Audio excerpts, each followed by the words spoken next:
We treat later like a savings account with unlimited funds, depositing our dreams, our difficult conversations, our creative impulses, confident we can withdraw them when life feels less chaotic. But later is not a bank. It is a market, and the prices are rising every day. Most of us do not procrastinate out of laziness. We postpone out of survival.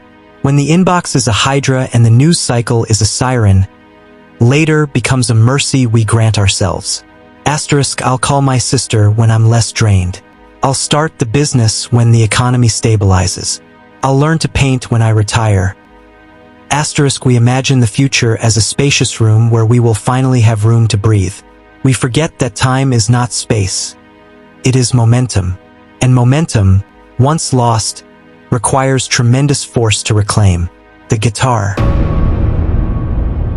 Sarah bought the guitar on a Tuesday in March. She was 25, newly promoted, glowing with the hubris of a future she assumed was linear. The instrument was honey-colored, smelling of cedar and possibility.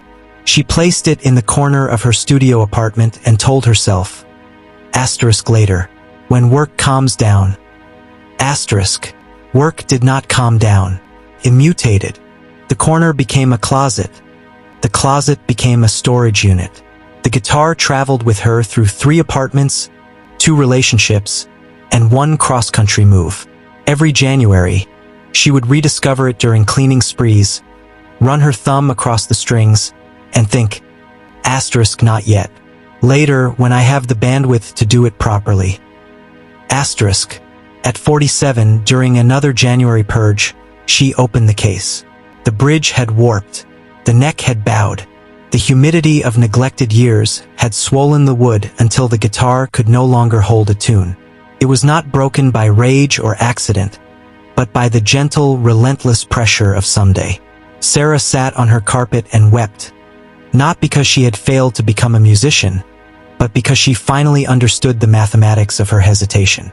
She had not been waiting for time.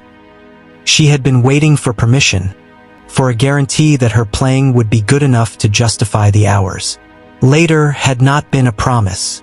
It had been a veto. And the cost was not just the unplayed songs. It was the version of herself who might have existed in those 30-minute intervals between meetings, those Sunday mornings when she had chosen scrolling over strumming.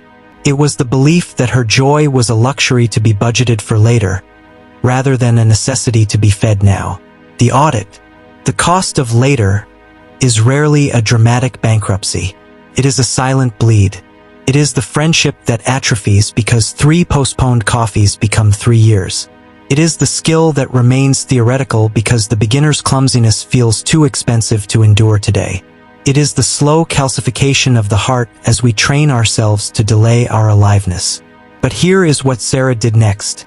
She bought a cheap ukulele. Not the grand piano she felt she should graduate to. Not the professional equipment that would signal she was serious. Just a small, ridiculous, playable thing. She learned 2 chords that weekend. They sounded like rust and redemption.